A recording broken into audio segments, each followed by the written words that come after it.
জাহাঙ্গীরনগর বিশ্ববিদ্যালয় কর্তৃক আয়োজিত অত্র বিশ্ববিদ্যালয়ের একটি ইন্টেলেকচুয়াল প্ল্যাটফর্ম পাঠশালার আয়োজনে আজকে আধুনিক যুগে ইসলামিক লাইফস্টাইল শিরোনামের এই সেমিনারে আপনারা যারা উপস্থিত হয়েছেন তাদের সবাইকে জানাচ্ছি আন্তরিক শুভেচ্ছা এবং মোবারকবাদ। আহলান ওয়া সাহলান ওয়া মারহাবান বিকুম ফি হাযাল লিকা আত-তাইয়িব আল মুবারাক।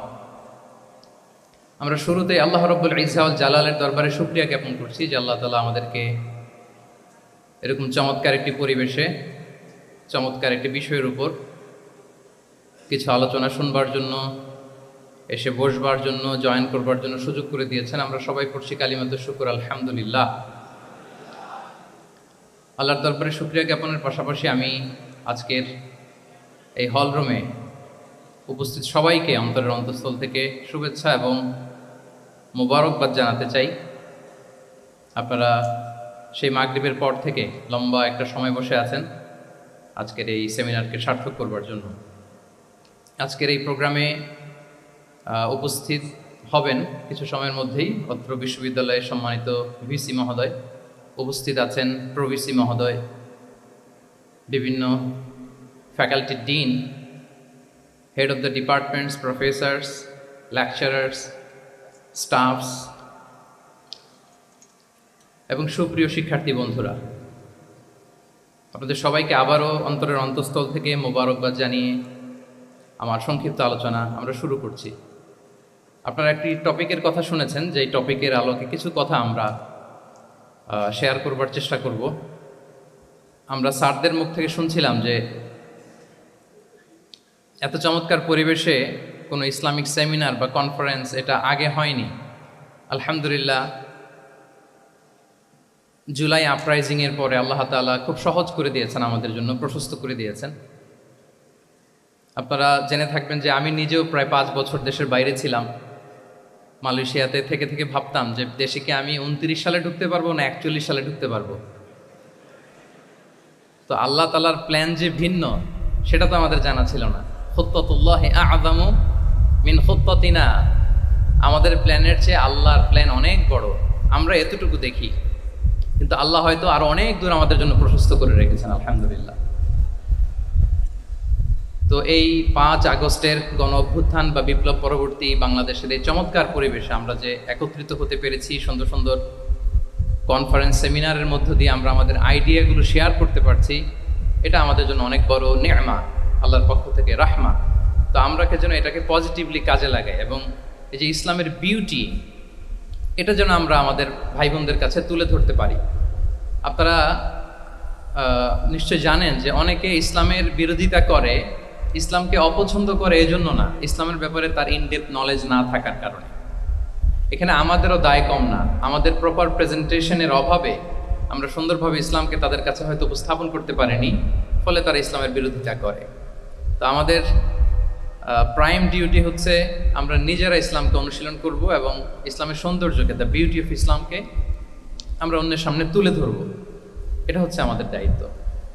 আপনারা খুব চমৎকার সেমিনারের একটা টপিক নির্ধারণ করেছেন যে আধুনিক যুগে ইসলামিক লাইফস্টাইল। শুরুতে আমি ইসলামিক লাইফস্টাইল বলতে আসলে কি বোঝায় এই আইডিয়াটাকে, কনসেপ্টটাকে ক্লিয়ার করে আমি আমার মূল আলোচনায় যাবো ইনশাআল্লাহ বিইذনিল্লাহ। এই ফ্যানটা একটু কমাতে হবে, ফ্যানের বাতাসটা সামান্য একটু কমাই দিলে হবে। খুব সহজে যদি বলি, ইসলামিক লাইফস্টাইল হচ্ছে যে লাইফস্টাইল কোরআন সুন্নাহ থেকে উৎসারিত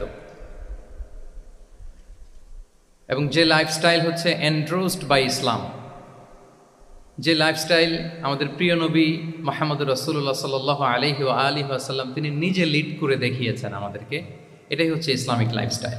আই রিপিট, যে লাইফস্টাইল কোরআন সুন্নাহ থেকে উৎসারিত, যেই লাইফস্টাইলকে ইসলাম এন্ডোর্সড করে এবং যে লাইফস্টাইল আল্লাহ রাসূল সাল্লাল্লাহু আলাইহি ওয়া আলিহি ওয়াসাল্লাম আমাদেরকে তিনি লিড করে দেখিয়েছেন, এটা একটা কমপ্লিট প্যাকেজ, একটা হোলিস্টিক প্রজেক্ট।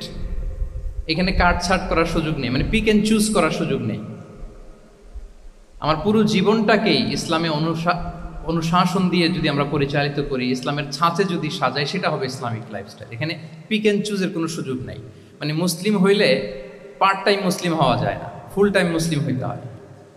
মানে জীবনের প্রতিটা অঙ্গনে ইসলামকে আমাদের প্র্যাকটিস করতে হবে, কারণ আমরা জানি ইসলাম মানে হচ্ছে কমপ্লিট সাবমিশন, হ্যাঁ, to the order of Allah, to the wish of Allah. কোনো যদি কিন্তু তবে ছাড়া আল্লাহর আদেশের সামনে নিজেকে উজাড় করে দেওয়ার নাম হচ্ছে ইসলাম। আই রিপিট, আমি আবারও বলছি, কোনো যদি কিন্তু তবে ছাড়া আল্লাহর অর্ডারের সামনে নিজেকে সঁপে দেওয়ার নাম কি?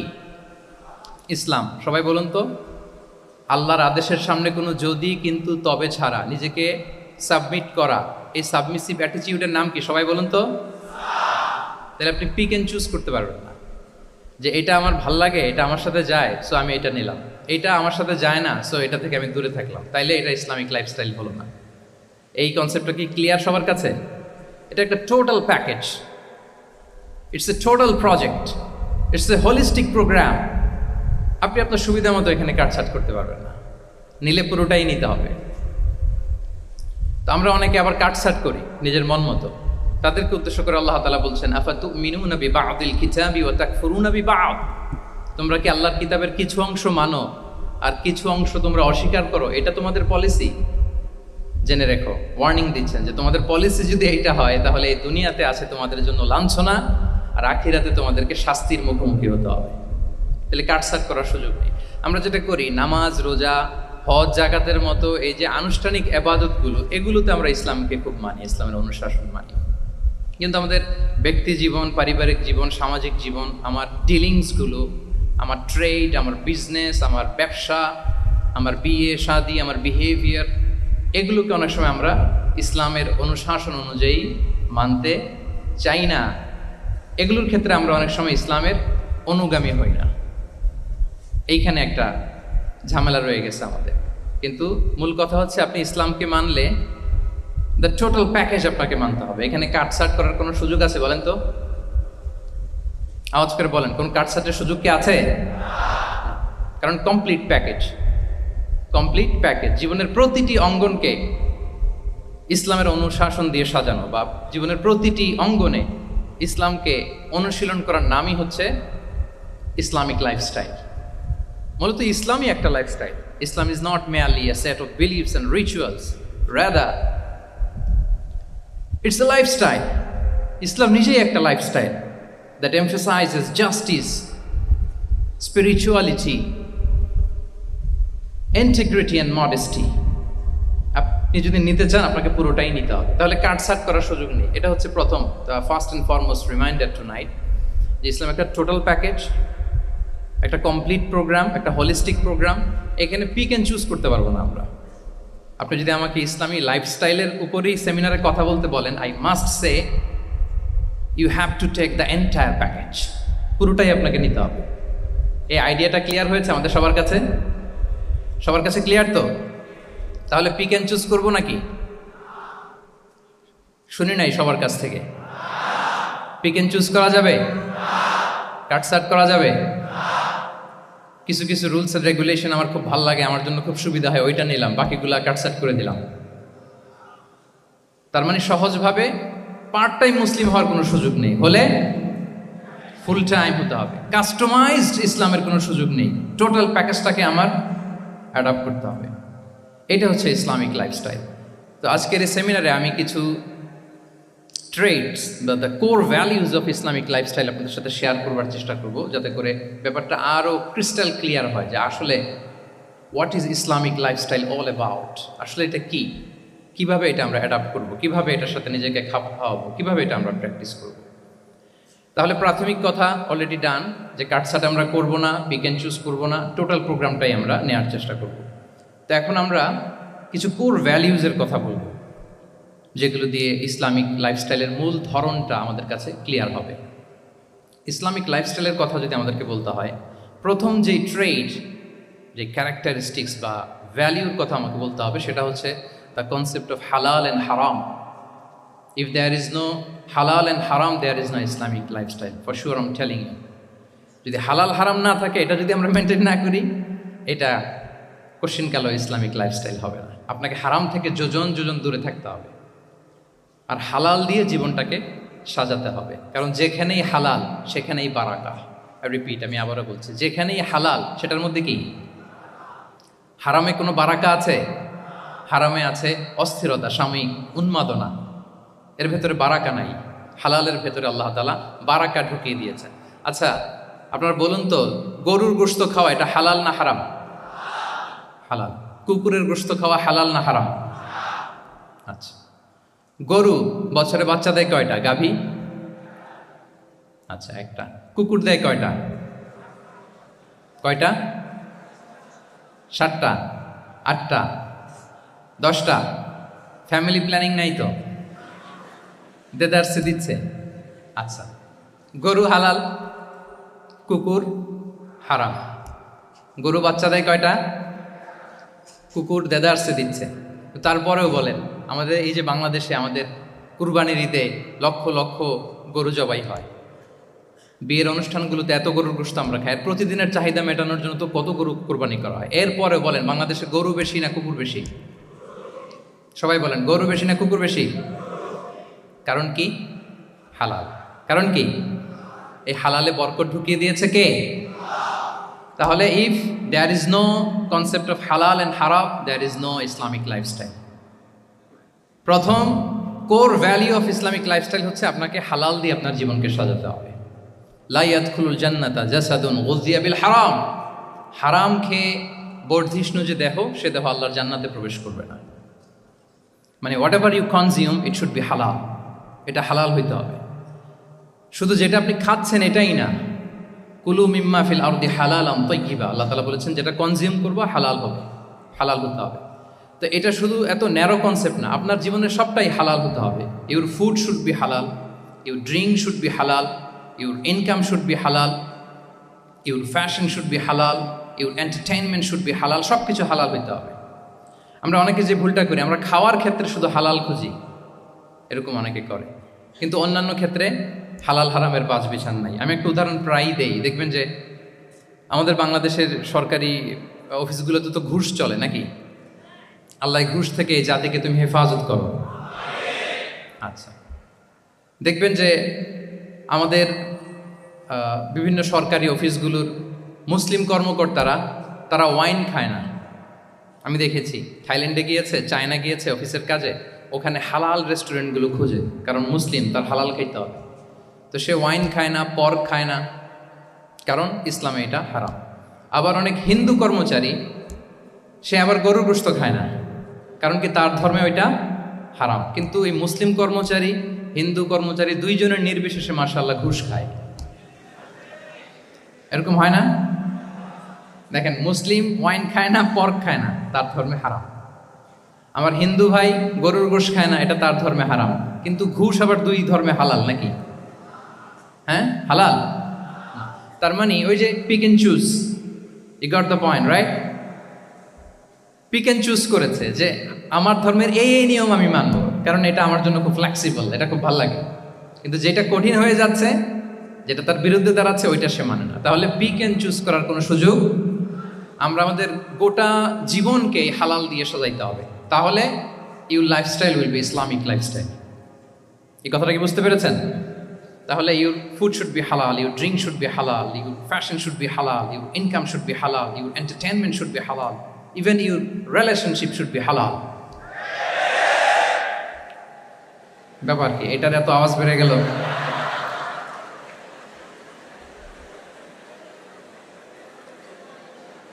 এটা কমন পড়ে গেছে নাকি? আচ্ছা বলেন, হালাল রিলেশনশিপ কোনটা বলেন? এই তো আসল জায়গায় হাত দিছি বোধহয়। আমাদের শিক্ষার্থী বন্ধুদের মধ্যে বিবাহিত আছি আমরা? হ্যাঁ, কারা কারা আছে দেখি তো।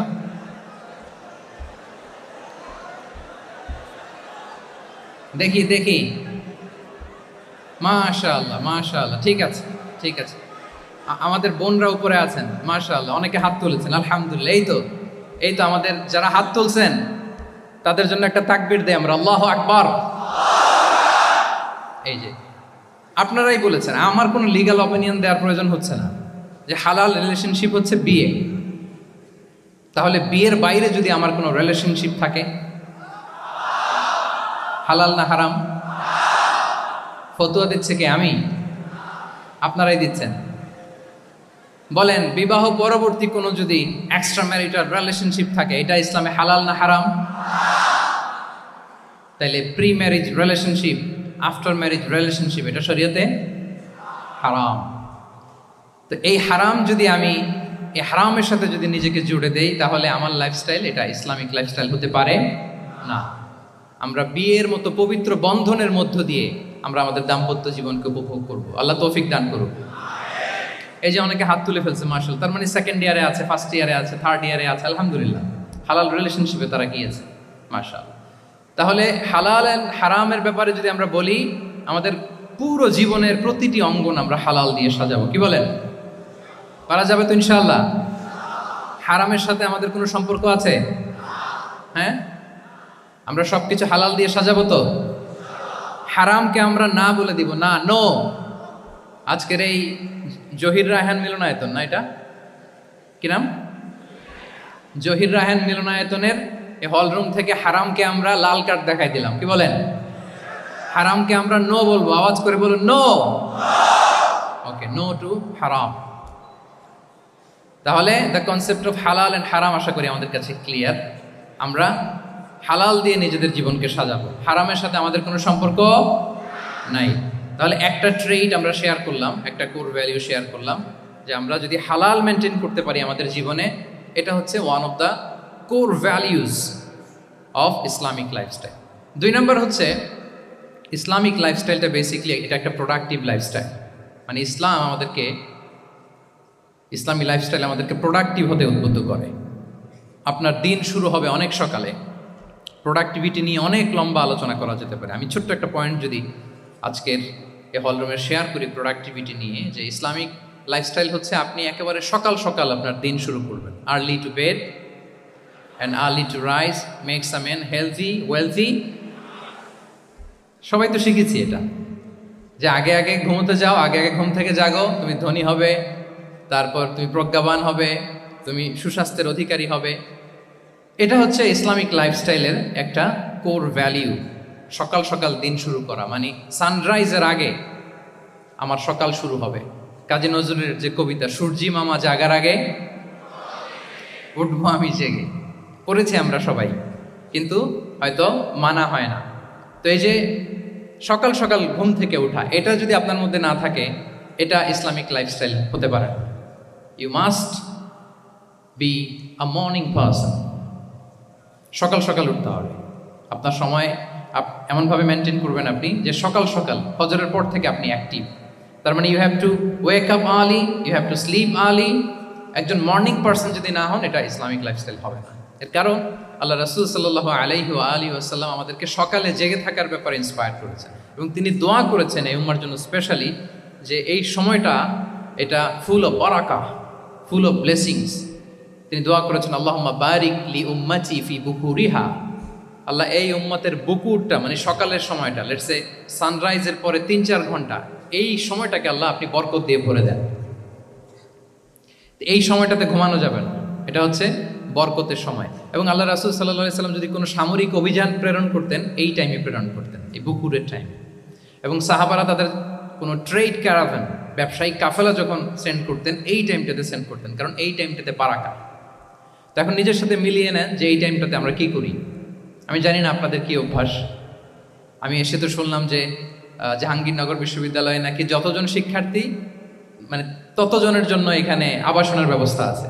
বাংলাদেশের কোনো ইউনিভার্সিটিতে নাকি এটা নেই। আলহামদুলিল্লাহ, অসাধারণ প্রিভিলেজ, এখানে অনেক সুন্দর সুযোগ। তো এখন বলেন, আপনাদের সকালের রুটিন কি? বলেন, ঘুমিয়ে থাকেন না জেগে থাকেন? হ্যাঁ, আচ্ছা, ফজরের পরে আমরা ঘুমাই কারা কারা দেখি? সর্বনাশ। আচ্ছা ঠিক আছে, হাত নামান। আচ্ছা, ফজরের পরে আমরা একটু এক্সারসাইজ করি, পড়াশোনা করতে বসি কারা কারা? মাশাআল্লাহ, আছে কিছু, ঠিক আছে, হাত নামান। এবার 2 বারের 1 বারও যারা হাত তুলেননি তারা হাত তুলেন।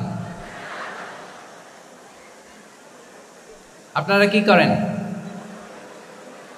এইটা হ্যাঁ, ডিভাইস। তো সম্মানিত সুধী মণ্ডলী, আল্লাহুম্মা বারিক লি উম্মতি ফি বুকুরিহা। আপনারা আমাকে এনেছেন ইসলামিক লাইফস্টাইল নিয়ে বলতে, তো আমাকে বলতেই হবে। ফজরের পরে ঘুমানো চলবে। প্রথমে আমরা হারামকে না বলে দিলাম, এবার আমরা না করে দিব কোনটাকে? হ্যাঁ, ফজরের পরে আজকে থেকে কোনো ঘুম চলবে। যদি আপনি চান একটু একটু দূরে সরাইতে হবে, যে ড্রোনগুলো একটু একটু দূরে সরাইতে হবে। ফজরের পরে আজকে থেকে আমি এখানে জবরদস্তি করব না, শুধু আপনাদের সামনে আমি প্রেজেন্ট করছি। যদি সেমিনারের যে টপিক নিয়ে আপনারা শুনতে এসেছেন, এটা যদি আপনি অ্যাডাপ্ট করতে চান, অনুশীলন করতে চান, হ্যাঁ, ফজরের পরে আজকে থেকে কোনো ঘুম চলবে। এই সময়টাতে অনেক বারাকা আছে। তো কি করতে হবে? এটার জন্য আগে আগে ঘুমোতে হবে। কি বলেন? অনেকে ফজরের এই বরকতময় সময়টা তারা ঘুমাতে ঘুমাতে মিস করে। এর কারণ দেরিতে ঘুমোতে যাওয়া। আগে আগে ঘুমানোর অভ্যাস করতে হবে।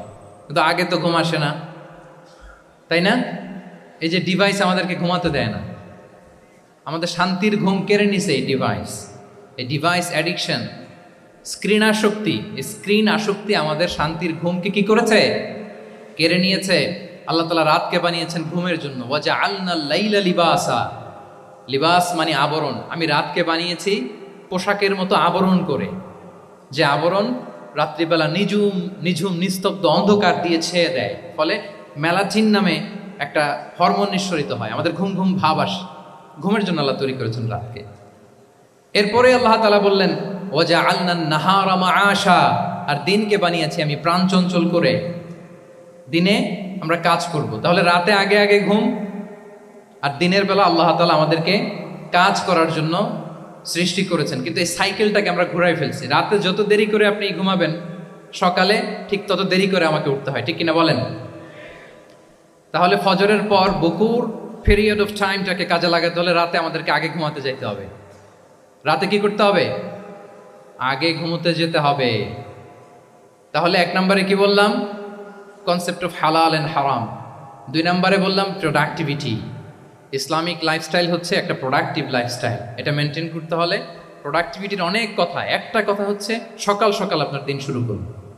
কি পারা যাবে তো ইনশাআল্লাহ? সবাই একসাথে পড়ে ইনশাআল্লাহ।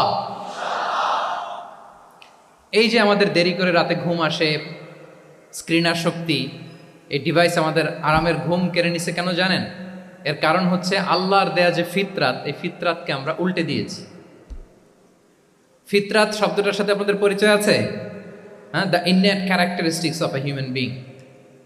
একটা মানুষের যে যে ক্যারেক্টারিস্টিক্স, যে ইননেট স্বভাব দিয়ে আল্লাহ তাআলা তৈরি করেছেন, নেচার, এটাকে আরবিতে বলে ফিতরাত। এই ফিতরাতের বিরুদ্ধে কিছু করা যাবে না। ইসলামিক লাইফস্টাইল হচ্ছে ফিতরা বেসড লাইফস্টাইল। ফিতরাতাল্লাহিল্লাতী ফাতারান নাসা আলাইহা লা তাবদীলা লিখালকিল্লাহ। আল্লাহর প্রকৃতির অনুসরণ করো, যে প্রকৃতি দিয়ে তিনি মানুষকে সৃষ্টি করেছেন। আর আল্লাহর সৃষ্টি কাঠামোর মধ্যে কোনো পরিবর্তন, কোনো বিকৃতি নেই। সুবহানাল্লাহ বিহামদি। তা আমরা এই ফিতরাতকে চেঞ্জ করে দেওয়ার কারণে এই ঝামেলা। আমরা সবাই এই ফিতরাতের উপর জন্মেছি। কুল্লু মাউলুদিন ইউলাদু আলাল ফিতরা ফাআবাওয়াহু ইউহাউবিদানি আও ইউনাসসিরানি আও ইউমাজ্জিসানি। প্রতিটি নিউ বর্ন বেবি তারা ফিতরাতের উপর জন্মায়, মানে নবজাতক সন্তান ইসলামের উপর জন্মায়। কিন্তু বাবা মা তাকে হয় ইহুদি বানায়, নাসারা বানায়, বা অগ্নি উপাসক বানায়। তাহলে এই যে ফিতরাত, আল্লাহর দেয়া ফিতরাতকে যখন আমরা চেঞ্জ করেছি, আমাদের জীবন থেকে বারাকা উঠে গিয়েছে। ফিতরাতকে যদি আরো সহজ করে আমি আপনাদেরকে বুঝাই, তাহলে ফিতরাত হচ্ছে যা কিছু স্বাভাবিক, যা কিছু কল্যাণকর, যা কিছু ভালো, তাই ফিতরাত। আই রিপিট, সুপ্রিয় শিক্ষার্থী বন্ধুরা, ফিতরাত হচ্ছে যা কিছু স্বাভাবিক, যা কিছু ভালো, যা কিছু কল্যাণকর, তাই কি? তাই ফিতরাত। এই যে এখন আরবি কোন মাস চলছে বলেন তো? রজব। এই রজব মাসের 26 তারিখ দিবাগত রাত্রে আল্লাহ রাসূল সাল্লাল্লাহু আলাইহি ওয়াসাল্লাম ঊর্ধ্ব জগতের একটা ভিজিটে গিয়েছিলেন। আমরা জানি না সবাই? হ্যাঁ, ইসরা মেরাজের কথা আমরা জানি। সো এই মেরাজ রজনীতে আল্লাহ রাসূল সাল্লাল্লাহু আলাইহি ওয়া আলিহি ওয়াসাল্লাম ফিতরাত মানে what is the essence of ফিতরা, এটা বোঝানোর জন্য এই হাদিসটা আমি শেয়ার করছি। মেরাজে যখন গেলেন, জিবরিল আলাইহিস সালাম ওনাকে 2টা পেয়ালা দিলেন। তিনি বললেন উচিচু বি ইনাআইন, আমাকে 2টি পেয়ালা দেয়া হলো। ফি আহাদিহিমা লাবান ওয়া ফিল আখারি খামর। এক পেয়ালায় ছিল দুধ, আরেক পেয়ালায় ছিল মদ। ফা আখাযতুল লাবান ওয়া শারিবতু। যখন 2টা অপশন দেয়া হলো, 2টা পেয়ালা, আমি দুধের পেয়ালাটা নিলাম এবং সেটা পান করলাম। তখন জিবরিল আলাইহিস সালাম বললেন আসাবতাল ফিতরা, মানে you are guided to the ফিতরা, আপনি সঠিকটাই নিয়েছেন। যেটা ফিতরা, যেটা নেওয়া উচিত, আপনি ওইটাই নিয়েছেন। তাহলে এখন আরো সহজ হবে। যদি দুইটা পেয়ালা দেয়া হয়, একটা মদের পেয়ালা আর একটা দুধের পেয়ালা, তো আমরা নিব কোনটা বলেন? হ্যাঁ, তাইলেই ফিতরা হবে। তাহলে কি হবে? তাহলে যেটা স্বাভাবিক, যেটা কল্যাণকর, যেটা আমাদের জন্য ভালো, সেটা হচ্ছে ফিতরা। তাহলে মদের পেয়ালা দুধের পেয়ালা কোনটা নিব? সবাই নিব তো নাকি? আমাদের রুচির যে দুর্ভিক্ষ চলতেছে, অনেকে মদের পেয়ালাই নিয়ে নিবে। কি বলেন? আছে না একদল, তারা কি করে? ওইটা চুজ করে ফেলবে। এবার বলেন আমরা কোন পেয়ালা নিব, মদের না দুধের? আমাদের ঐতিহ্য, আমাদের রুচি, আমাদের মূল্যবোধকে ধ্বংসের যত আয়োজন দরকার সব সেট আপ চারদিকে আছে। আল্লাহর ফিতরাতকে ধ্বংস করে দেওয়ার শয়তানি সব আয়োজন আমাদের চারিদিকে। বাট আপনাকে রাইট থিংটা চুজ করতে হবে। তাহলে রাসূল সাল্লাল্লাহু আলাইহি ওয়াসাল্লামকে দুধ দেয়া হলো, মদ দেয়া হলো, তিনি নিলেন দুধের পেয়ালা। তাহলে এটা হচ্ছে ফিতরাত। এটা কি ফিতরাত? এভাবে সব কিছু চেঞ্জ করে দেওয়া হয়েছে।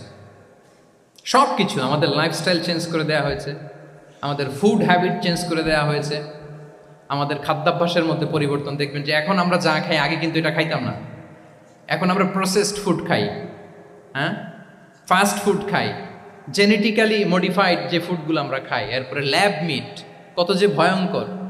আপনারা জেনে থাকবার কথা যে ল্যাবে তৈরি মাংস দেখেছেন নাকি আপনারা? প্রাকৃতিক মাংসের কোনো ছিটে ফোটা নেই, কিন্তু এটা গরুর মাংস হয়ে গেছে, ওইটা মানুষ খাচ্ছে। মানে আমাদের লাইফস্টাইলও করাপ্টেড, আমাদের ফুড হ্যাবিটও করাপ্টেড, আমাদের স্লিপিং সাইকেলটা করাপ্টেড, সব কিছু করাপ্ট করে দেওয়া হচ্ছে। এবং এটার প্রভাব পড়েছে আমাদের শিশুদের মধ্যেও। দেখবেন যে শিশুরা সবজি খেতে চায় না। আমার তো 2 মেয়ে আছে, আমি তো দেখি বাসায়, বা অনেকের কমপ্লেনগুলো আমরা শুনি। আমাদের এখনকার বাচ্চাদেরকে ভেজিটেবলস দিলে খায় না, মাছ দিলে খায় না, অর্গানিক ভালো ভালো খাবার দিলে শাকসবজি খায় না। কি খাবে জানেন? সচেস খায়, সচেস, হটডগ খায়। হ্যাঁ, ওই যে আপনি অর্ডার দিয়ে বার্গার এনে দিবেন, পিৎজা এনে দিবেন, ওইটা খাবে। তারপর ইনস্ট্যান্ট নুডলস খাবে, স্যুপ খাবে, ফ্রোজেন যত মিল আছে এগুলো খাবে, টিনজাত খাবার যেগুলো দীর্ঘদিন সংরক্ষণ করে রাখা হয়। তো বলেন, আজ থেকে 30 বছর আগে আমাদের বড়রা কিংবা আমাদের শিশুরা, আমরা কেউ কি এই খাবার খেয়েছি বলেন তো? আওয়াজ করেন, খেয়েছি কেউ? They changed the entire system. কেন আমরা ইসলামিক লাইফস্টাইল নিয়ে কথা বলছি এখন? কারণ আমাদের পুরো সিস্টেমটাই, আমাদের পুরো ফিতরাতটাই ওরা চেঞ্জ করে দিয়েছে।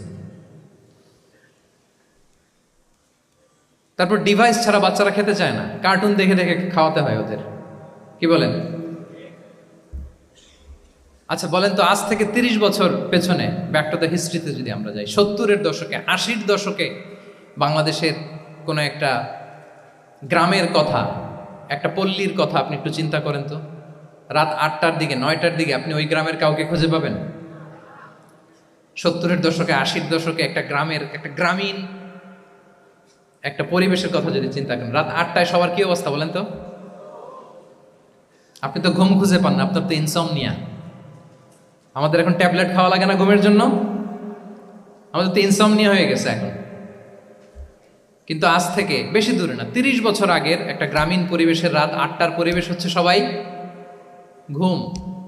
আমরা তারও 2 বা 3 ঘন্টা পরে ডিনার করব, কিন্তু ওনাদের মাগরিবের আগে বা পরে ডিনার করে ফেলছে, এশার নামাজ পড়েই কি 1-2 জন না, পুরো গ্রাম জামাতে ঘুম। পুরো গ্রাম জামাতের সাথে ঘুম।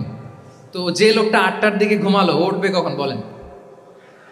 রাত 3টার পর ওর ঘুম আসবে? আর হ্যাঁ, ঘুমেরও তো একটা লজ্জা শরমের ব্যাপার আছে, আর কত থাকবে এখানে? কি বলেন? আপনি তো ঘুমাতে যান রাত 2টায়, আর আজ থেকে 30 বছর আগে আমার বাংলাদেশের একটা গ্রামীণ পরিবেশে রাত 8টার দিকে সবাই ঘুম। আমরা এখন যেই টাইমটাতে ঘুমোতে যাই, ওই সময় ওনাদের অর্ধেক ঘুম শেষ। ফজরের নামাজ পড়ে আমাদের বাপ চাচারা কি করতো? হ্যাঁ, একটু ব্যাক টু দ্য হিস্ট্রিতে তাকান না। ফজরের নামাজ পড়ে এক বল পান্তা ভাত খাইতো। আমরা তো এখন এতটুকু খাইলে আমাদের এটা বার্ন করার জন্য দৌড়াইতে হয় 5 কিলো, জিমনেশিয়ামে যাইতে হয়, কত আয়োজন, কত ওয়ার্কআউট করা লাগে। এক বল কাঁচামরিচ দিয়ে, পোড়ামরিচ দিয়ে ভাত খেয়ে চলে যাইতো ফসল খেতে। দুপুরে আবার এক বল, খাইতে বসলেই এক বল। আমরা সারা মাসে খেতে পারি না এক বল। আচ্ছা, কি খেত? খাওয়ার আইটেমটা দেখেন তো, কোনো ফরমালিন আছে? কথা বলেন। কোনো মেডিসিন ছিল না, একেবারে ফ্রেশ, হ্যাঁ, পিওর অর্গানিক। নিজেদের মাঠ থেকে আনা যে ধান, ঢেকি ছাটার ধান দিয়ে ভাত খেত, বাড়ির পুকুরের মাছ, কোনো ফরমালিন নাই। নিজের চাষ করা সবজি খেত, গোয়ালের দুধ খেত। আমরা অনেকে মনে করি যে আমাদের এই যে সায়েন্স অ্যান্ড টেকনোলজিক্যাল অ্যাডভান্সমেন্টের যুগে আমরা বোধহয় খুব সুখে আছি, আমাদের দাদা পরদাদারা বোধহয় এত সুখ করে যায় নাই। ওনারা যে সুখ করে গেছে তা আমরা চোখেও দেখিনি। আমার দাদা পরদাদারা যে সুখে লাইফ লিড করেছে তার অর্ধেকও আমরা করতে পারি না। তারাই আসলে শান্তির, সুখের, আনন্দের সময়টা তারা কাটিয়েছে। তাহলে সম্মানিত সুধীমণ্ডলী, পুরো আমি আপনাদেরকে বোঝানোর চেষ্টা করছি যে ইসলামিক লাইফস্টাইল নিয়ে why we should talk about Islamic lifestyle, কারণ পুরো সিস্টেমটাকে তারা কলাপস করেছে, করাপ্ট করেছে। The food habit, the lifestyle, the sleeping style, সব চেঞ্জ করেছে। তো এই জন্য আল্লাহর দেয়া ফিতরাতকে যেন আমরা প্রিজার্ভ করি, আমরা সচেতন হই। এখনই যদি সচেতন না হই, ডিজাস্টার আমাদের জন্য অপেক্ষা করছে। Just wait and see. তাহলে ইসলামিক লাইফস্টাইল হচ্ছে একটা ফিতরা বেসড লাইফস্টাইল। এই ফিতরাকে আমাদেরকে প্রিজার্ভ করতে হবে। তাহলে 3টা পয়েন্ট বলে ফেলছি অলরেডি, যদি আপনাদের মনে থাকে। প্রথমে কি বলেছিলাম? হালাল, হালাল দিয়ে জীবন সাজাবো। 2 নম্বরে প্রোডাক্টিভিটির জন্য কি করব? রাতে দেরি করে ঘুমাবো, তাহলে আগে আগে ঘুমাবো, ফলে আগে আগে ঘুম থেকে জেগে কাজ শুরু করবো। 3 নম্বরে ফিতরা, মানে আল্লাহর দেয়া প্রাকৃতিক যে নিয়ম, মানে আলোর সাথে সাথে আমার জীবন শুরু, আলো নাই আমিও ঘুমায় পড়বো। কি বলেন? আপনি উন্নত দেশে তো তাই হয়। জাপানে আমি কয়েকবার গিয়েছি, আগে আগে ঘুমায় পড়ে। ইভেন আমেরিকাতে আমি কয়েকবার গিয়েছি, অনেক অনেক শহরে 8টার পরে সুপার শপ বন্ধ, 8টার পরে ঘুমেরা। আমরা হাঁটছি কোন দিকে? আমরা একটু নিজেদেরকে প্রশ্ন করি। তাহলে 3 নাম্বার হচ্ছে ফিতরা বেসড যে লাইফস্টাইল, এটার দিকে আমাদেরকে ফিরে আসতে হবে। 4 নাম্বার হচ্ছে মডেস্টি, শালীনতা। One of the core values of Islamic lifestyle. এই শালীনতা আমরা হারাতে বসেছি। মডেস্টি বললেই অনেকে শুধু কাপড় চোপড় নিয়ে চিন্তা করে, যে ছোট কাপড়, বড় কাপড়। Modesty is not about only clothing, but also your behaviour, your dealing, your overall character. শুধু আপনি মডেস্টি, শালীনতা বললে কাপড় চোপড় নিয়ে চিন্তা করবেন না। এটা আপনার মডেস্টি ইন ইউর স্পিচ, আপনার কথার মধ্যেও, শব্দ চয়নে মডেস্টি থাকতে হবে, আপনার বিহেভিয়ারে মডেস্টি থাকতে হবে, আপনার ডিলিংসে মডেস্টি থাকতে হবে। এই শালীনতা আমরা হারাচ্ছি। তার বিপরীতে আমাদের সমাজে অশ্লীলতার প্রসার হচ্ছে, লাজুকতা হারিয়ে যাচ্ছে। লাজুকতা, লজ্জা শরম থাকা, এটা যে কত বড় নেয়ামা, যেই জাতি একবার এটা হারিয়ে ফেলে আর কোনো কিছু দিয়ে, জোড়াতালি দিয়ে এটা তারা রিভাইভ করতে পারে না। এই যে ওয়েস্ট তো এখন যা যা আমাদেরকে শিখাইছে, যেটাকে আমরা স্ট্যান্ডার্ড মনে করি, আবার তারা ফিরতেছে। এই যে ডিভাইসের কথা বলছি না, আপনি অস্ট্রেলিয়ার খোঁজ খবর নেন, যারা খোঁজ নিয়েছেন তারা জানেন, আন্ডার 16 কোনো বাচ্চা সোশ্যাল মিডিয়া ইউজ করতে পারে না অস্ট্রেলিয়াতে। 1 মাস অ্যাপ্লাই করে, কান্ট্রি ওয়াইড অ্যাপ্লাই করে দেখায় ফেলছে। Facebook, including Facebook, WhatsApp, Twitter, TikTok, 10টা অ্যাপস যেগুলো বাচ্চাদের মধ্যে এডিকশন নিয়ে আসে, এগুলো সব বন্ধ। জানেন এই নিউজটা? জানেন? মানে ফিরতেছে, উল্টা ফিরতেছে। এই যে শালীনতার কথা আমরা বলি, এটা হারাচ্ছে। রাসূল সাল্লাল্লাহু আলাইহি ওয়াসাল্লাম বলেন, যার শালীনতা নাই, ইযা লাম তাস্তাহি ফাসনা মা শি'তা, যখন তোমার লজ্জা শরম থাকবে না, যা মনে চায় তাই করো। শিশু মোহাম্মদ চলে গেল সেই বনু সাআদে, ছোট্ট মোহাম্মদ কাঁদে না, কাঁদে না কখনো। ক্ষুধা লাগলেও কাঁদে না, ব্যথা পেলেও কাঁদে না। কিন্তু ছোট্ট মোহাম্মদের প্রাইভেটসের জায়গা থেকে কাপড়টা যখন সরে যেত, শিশু মোহাম্মদ কেঁদে দিত। সুবহানাল্লাহ, শালীনতা। ইযা লাম তাস্তাহি ফাসনা মা শি'তা। রাসূল সাল্লাল্লাহু আলাইহি ওয়াসাল্লাম বলেছেন, যদি তোমার লজ্জা শরম না থাকে, লজ্জা শরমের মাথা যদি তুমি খাও, তুমি সব করতে পারবা, তোমাকে দিয়ে সব সম্ভব। তাহলে এই শালীনতা, এটা অনেক বড় নেয়ামত। সম্মানিত বন্ধুরা, আজকে দিনকে দিন আমাদের সমাজ থেকে শালীনতা হারিয়ে যাচ্ছে, লাজুকতা হারিয়ে যাচ্ছে। নারী পুরুষ উভয় দিক থেকে, বিশেষ করে আমাদের বোনদেরকে টার্গেট করা হয়েছে। নারীদেরকে, আমাদের বোনদেরকে, তাদেরকে প্ররোচিত করা হচ্ছে, তাদের সামনে আইডিয়া হাজির করা হচ্ছে যে নারী যত বেশি নগ্ন হতে পারে সে তত বড় সাহসী নারী। বলেন, আমাদের সমাজে পত্রপত্রিকা আপনারা দেখেন না এটা? যে নারী নিজেকে যত এক্সপোজ করবে সে তত বড় কি সাহসী নারী, এই তকমা তাকে দেয়া হচ্ছে। এটা টোটাল কমপ্লিট শয়তানের একটা মিশন। শয়তানের প্রথম মিশন হচ্ছে বনি আদমকে বিবস্ত্র করা। কি করা? আল্লাহ তাআলা আদম আলাইহিস সালাম, হাওয়া আলাইহিস সালামকে বলেছিলেন যে নিষিদ্ধ গাছ যেও না, খেও না। শয়তানের প্ররোচনায় খেয়ে ফেলেছিলেন, সাথে সাথে জান্নাতের পোশাক খুলে পড়েছে। তার মানে শয়তানের প্রথম মিশন হচ্ছে মানুষকে কি করা? নগ্ন করা। মানুষকে কি করা? নগ্ন করা। তাহলে আমাদের বোনদেরকে এমন ভাবে তাদের সামনে উপস্থাপন করা হচ্ছে, প্ররোচিত করা হচ্ছে এবং বলা হচ্ছে নগ্নতার পথে যে বেশি হাঁটে সে নাকি তত সাহসী নারী। নাউযুবিল্লাহি মিন যালিক। তাহলে এই যে মানব জাতিকে বস্ত্রহীন করা, এটা শয়তানের একটা মিশন। তার বিপরীতে ইসলাম নারীকে সম্মান দিয়েছে, সম্মান করেছে। যে ঘরে প্রথমে কন্যা জন্মায়, খায়রুকুম মান বুখিরা বিল উনসা, সে ঘরটাকে আল্লাহ তাআলা বরকতময় করে দেয়। 2 সন্তান তো 2 জান্নাতের দরজা ওপেন। 2 কন্যা সন্তান, 3 কন্যা সন্তান তো 3টা জান্নাতের দরজা ওপেন। সুবহানাল্লাহ। স্ত্রী হয়ে যখন ঘরে যাবে, যে ব্যক্তি তার স্ত্রীর কাছে সেরা, পরিবারের কাছে সেরা, সে সবার কাছে সেরা, সে আল্লাহর কাছে সেরা। সুবহানাল্লাহ। এবং কোনো মা যদি সন্তান জন্ম দিতে যে মারা যায়, কিয়ামতের দিন আল্লাহ তাআলা ওই মাকে শহীদদের কাতারে দাঁড় করাবেন। আর যদি সেফলি সন্তান ভূমিষ্ঠ হয়, আল্লাহ বলে মায়ের পায়ের নিচে ওই সন্তানের বেহেশত। সুবহানাল্লাহ। কিভাবে নারীর স্টেটাস, মর্যাদাকে ইসলাম বাড়িয়েছে। এবং এই যে ইসলাম যে নারীকে যে ভিআইপি হিসেবে কনসিডার করে, হ্যাঁ, ইসলামের দেয়া নারীর ড্রেস কোড নিয়ে আমাদের অনেকের কত কথা, কত ক্রিটিক। এটা কেন করে? কারণ Islam consider women as a queen. Islam তো নারীকে রানী হিসেবে কনসিডার করে। কি হিসেবে বলেন? আচ্ছা বলেন, যে কুইন হবে, যে রানী হবে, তার একটা স্পেশাল ড্রেস কোড থাকবে না? তার একটা স্পেশাল প্রোটোকল থাকবে না? রানীর সাথে কি যা মনে চায় তা করা যায়, দেখা করা যায়, তার কাছে যাওয়া যায়? আল্লাহু আকবার। কারণ ইসলাম চায় নারীদের জন্য পৃথিবীটা নিরাপদ হোক। ইসলাম চায় নিজ গৃহে বা কর্মক্ষেত্রে নারীরা নিরাপদ থাক। ইসলামের যত ভ্যালিউজ আছে, যত রুলস এন্ড রেগুলেশন আছে, এটা আমাদের ভালোর জন্য, মানব জাতির কল্যাণের জন্য। তাহলে এই অশ্লীলতা থেকে আমাদের যোজন যোজন দূরে থাকতে হবে। If you talk about Islamic lifestyle, আমাদেরকে শালীনতা, মডেস্টি ফিরিয়ে আনতে হবে। You have to maintain modesty. আমি যদি আরো ডিপে যাই, দেখেন এই যে প্রত্যেকের হাতে এক একটা করে পর্ন হাব হয়ে গেছে, হয়েছে না? পর্নোগ্রাফির সয়লাভ, বিকৃত যৌনাচারের সয়লাভ। এখন নতুন নামে, নতুন মোড়কে, LGBTQ নামে আমাদের সমাজে নানা মোড়কে আমাদের সামনে উপস্থাপন করা হচ্ছে। শুনেছেন না এগুলো? আপনারা নাম শুনেছেন? এই যে ট্রান্সজেন্ডারিজম, নাম শুনছেন না?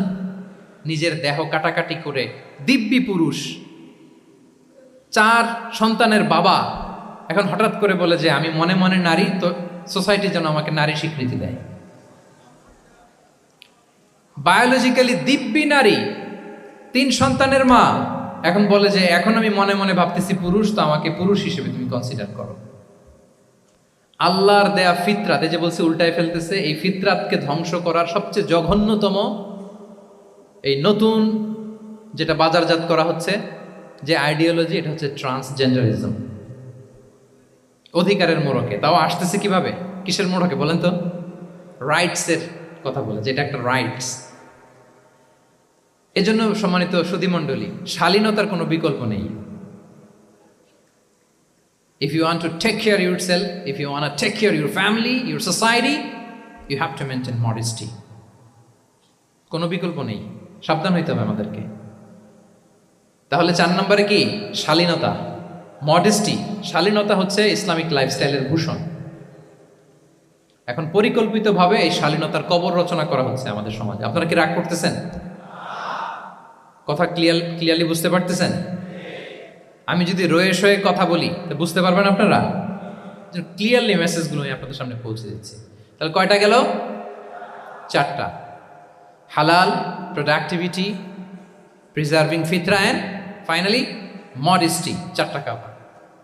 5 নম্বরে হচ্ছে ইসলামিক লাইফস্টাইল যদি আমরা মেনটেন করি, we must have to be optimistic, hopeful, আশাবাদী হইতে হবে। মুমিনের ডিকশনারিতে হতাশা নেই, আমরা হতাশ হই না, আমরা নিরাশ হই না, আমরা ভরসা রাখি এক মহান সত্তার উপর। আওয়াজ করে বলুন, তিনি কে? শয়তানের মিশন হচ্ছে আমাদেরকে হতাশ বানানো। আমি স্টেজে ওঠার আগে সম্মানিত স্যার বলতেছিলেন যে আপনি একটু আশাবাদী করবেন আমাদের নারী শিক্ষার্থীদের ব্যাপারে, আমাদের ছেলে শিক্ষার্থীদের কয়েকটা ইস্যু স্যার বললেন যে কিছু ফ্রাস্ট্রেশন তাদের মধ্যে কাজ করে। আজকে আপনাদের ডিকশনারি থেকে ফ্রাস্ট্রেশনকে একেবারে অমিট করে দিয়ে যাব। বলেন, বিশ্বাসীদের ডিকশনারিতে হতাশা বলে কোনো শব্দ আছে? ফ্রাস্ট্রেশন আছে? কারণ শয়তানের মিশন হচ্ছে আমাদেরকে হতাশ বানানো। কি বানানো? শয়তান আমাদেরকে আশাবাদী করতে চায় না, সে চায় আমরা যেন হতাশ হই। আমি ভুল করেছি, পাপ করেছি, অন্যায় করেছি, তো শয়তান সেই পাপের সাগরে আমাকে হাবুডুবু খাওয়াতে চায়, বলে আর অনেক ভুল হয়ে গেছে, অনেক দূর তুই চলে এসেছিস, আর আল্লাহ তোকে ক্ষমা করবে না, থাক এখানেই থাক, করতে থাক। এরকম শয়তান টেম্পটেশন দেয়, প্রভোকেশন করে। কিন্তু শয়তান জানে না যে আল্লাহর রহমতের দরিয়া কত বড়। শয়তানের মিশন হচ্ছে আমাদেরকে হতাশ বানানো, আর আল্লাহর বাণী আমাদের হৃদয়ে আশা জাগায়, আশাবাদী করে তোলে। আল্লাহর এই কিতাবের, কোরআনের প্রতিটি আয়াতে পরতে পরতে পাবেন আপনি মোটিভেশন, ইন্সপিরেশন। আল্লাহু আকবার। লা তাহজান ইন্নাল্লাহা মা'ানা। মনকে তুমি বুঝিয়ে বলো আল্লাহ আছেন আমার সাথে। জাহাঙ্গীরনগর বিশ্ববিদ্যালয়ের আমার সুপ্রিয় শিক্ষার্থী বন্ধুরা, এই বাক্যটি নিজের জীবনের জন্য, নিজের জীবনের সাথে সেট করে নেন। মনকে তুমি বুঝিয়ে বলো আল্লাহ আছেন আমার সাথে। বিপদে আপদে, আমাদের লাইফে আপস এন্ড ডাউনস থাকে, সব মুহূর্তে আমরা এই কথাটা খেয়াল করবো যে কেউ যদি আমাকে হেল্প করার জন্য নাও থাকে, এক মহান সত্তা আছে, তিনি কে? আল্লাহ রাসূল সাল্লাল্লাহু আলাইহি ওয়াসাল্লাম, আবু বকর রাদিয়াল্লাহু তাআলা আনহু গারে সাউরে হিজরতের রাতে লুকিয়ে আছেন। কুরাইশরা খুঁজতেছে, আবু বকর রাদিয়াল্লাহু তাআলা আনহু তটস্থ, না জানি ধরা পড়ে যায়। তিনি বলছেন, কুরাইশরা আমাদের এত পাশ দিয়ে যাচ্ছে, একটু মাথা নিচু করলে দেখে ফেলবে আমাদের। রাসূল সাল্লাল্লাহু আলাইহি ওয়াসাল্লাম বললেন যে ভয় পেও না। আবু বকর, তুমি কি ভেবেছো আমরা এখানে গুহাতে দুইজন? না না, এই গুহায় আমরা দুজন নই, আমাদের সাথে একজন মহান সত্তা আছে। তিনি কে? আমরা তিনজন এখানে। লা তাহজান ইন্নাল্লাহা মা'ানা। ভয় পেও না, হতাশ হয়ো না, নিশ্চয় আল্লাহ আমাদের সাথে আছেন। আল্লাহ তাআলা সরাসরি কথাটাকে কোরআনে কোট করেছেন যে লা তাহজান ইন্নাল্লাহা মা'ানা। তাহলে সুপ্রিয় বন্ধুরা, এই বাক্যটা আমাদের খেয়াল রাখতে হবে যাদের মধ্যে ফ্রাস্ট্রেশন কাজ করে, যে মনকে তুমি বুঝিয়ে বলো কে আছেন আমার সাথে? আল্লাহ আছেন আমার সাথে। এরকম কোরআনের পরতে পরতে অনেক আয়াত পাবেন। লা তাইআসু মির রাউহিল্লাহ ইন্নাহু লা ইয়াইআসু মির রাউহিল্লাহি ইল্লাল কওমুল কাফিরুন। আল্লাহর রহম থেকে নিরাশ হইও না। কাফিররা ছাড়া কেউ আল্লাহর রহম থেকে নিরাশ হয়? আমি আপনি আমাদের জীবনে কত ভুল করেছি, কত অন্যায় করেছি, কতটাই বা পাপ করেছি। মনে রাখবেন, আমাদের পাপ যত বড় হোক, আল্লাহর রহমতের দরিয়া তার চাইতেও বড়। ইন্না মা'আল উসরি ইউসরা ফাইন্না মা'আল উসরি ইউসরা, and verily with every hardship there is an ease. প্রত্যেক কষ্টের পরেই থাকে স্বস্তি। এই বাক্যগুলো কি আপনাকে মোটিভেশন দেয় না? এই কথাগুলো কি আপনাকে চাঙ্গা করে না? আপনার জীবনে ইন্সপিরেশন হয়ে আসে না এই কথাগুলো? ওয়ালা তাহিনু ওয়ালা তাহজানু ওয়া আনতুমুল আ'লাউনা ইন কুনতুম মুমিনিন। চিন্তা করো না, হতাশ হয়ো না, তোমাদেরই বিজয় হবে যদি তোমরা মুমিন হও। আল্লাহু আকবার। তাহলে আপস এন্ড ডাউনস থাকবে, এবং মুমিন জীবনে তো হতাশা থাকবেই না। কারণ আমার জীবনে যদি কোনো কষ্টের ঘটনা ঘটে, এটার জন্য আমি রিওয়ার্ড পাবো। আমি যদি অসুস্থ হই, আমার প্রত্যেক অসুস্থতার কারণে আমার পাপ মোচন হয়। সুবহানাল্লাহ পড়েন। আপনার জ্বর হয়েছে, এই জ্বরের কারণে আল্লাহ আপনার গুনাহ মাফ করবে। আপনি ব্যথা পেয়েছেন, অসুস্থ হয়েছেন, আল্লাহ তাআলা গুনাহ মাফ করে দিবেন। তাহলে হতাশার কোনো সুযোগ আছে বলেন? না। মুমিন জীবনে হতাশার কোনো সুযোগ নেই। রাসূল সাল্লাল্লাহু আলাইহি ওয়াসাল্লাম বলেন, মা ইউসিবুল মুসলিমা মিন নাসাব ওয়ালা ওয়াসাব ওয়ালা হাম্মিন ওয়ালা হুজনিন ওয়ালা আযান ওয়ালা গাম্মিন হাত্তা শাওকাতি ইউশাকুহা ইল্লা কাফারাল্লাহু বিহা মিন খাতায়া। মুমিন জীবনে যত ব্যথা, কষ্ট, দুঃখ, এমনকি ফল পাড়তে যে গাছের কাটার খোঁচা যদি খান, রাসূল সাল্লাল্লাহু আলাইহি ওয়াসাল্লাম বলেন ওই খোঁচার ব্যথার কারণে আল্লাহ তোমার গুনাহ মাফ করে দেয়। কেউ অসুস্থ হয়ে রাসূল সাল্লাল্লাহু আলাইহি ওয়াসাল্লামের কাছে আসলে রাসূল সাল্লাল্লাহু আলাইহি ওয়াসাল্লাম কি বলতেন জানেন? কেউ জানেন? লা বাস আলাইক তুহুরুন ইনশাআল্লাহ। তিনি বলতেন, আরে don't worry about it, it will cleanse up your scenes. ভয় পেও না, আরে এই অসুস্থতা, এটার কারণে আল্লাহ তোমার গুনাহ মাফ করে দেবে। সুবহানাল্লাহ। তাহলে অসুস্থ ব্যক্তি আর উজ্জীবিত হতো না? রাসূল সাল্লাল্লাহু আলাইহি ওয়াসাল্লাম অসুস্থ ব্যক্তিকে দেখলেই মাথায় হাত বুলিয়ে দিতেন, দোয়া করতেন, আল্লাহুম্মা রাব্বান নাস আযহিবিল বাস ইশফি আনতা শাফি, দোয়া করে দিতেন। আর বলতেন, আরে ভয় পেও না, এই অসুস্থতা তোমার গুনাহ মাফ করে দিচ্ছে। তাহলে অসুস্থতার মধ্যেও তারা উজ্জীবিত হতো। আমরা মানুষকে আশাবাদী করব, ভয় দেখাবো না। অসুস্থ মানুষকে ভিজিট করতে গেলে আপনারা কি করেন? ভয় দেখান নাকি? না, আশাবাদী করবেন, বলবেন যে আরে কি অসুস্থতা, আপনার দেখে দেখে অনেক সুস্থ লাগতেছে, বলতে পারবেন না? কিন্তু আমরা কি করি? কেউ অসুস্থ হইলে ওই অসুস্থতায় সবচেয়ে কষ্ট পেয়ে যে মারা গেছে তার হিস্ট্রি বলা শুরু করি। এরকম করে না অনেকে? ধরেন যে একজন ক্যান্সারের পেশেন্টকে দেখতে গেছেন, এইবার যে আপনার কোন খালা ক্যান্সারে কিভাবে ধুকে ধুকে মরছিল,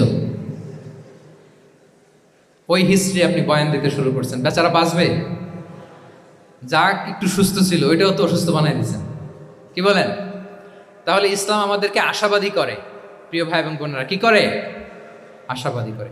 আমরা যদি আমাদের কোনো প্রিয়জনকে হারাই, আমরা আশাবাদী হয়েই হারাই, কারণ তাকে আমি চিরকালের জন্য হারাচ্ছি না। আপনি আপনার আব্বাকে হারাচ্ছেন তো কি হয়েছে?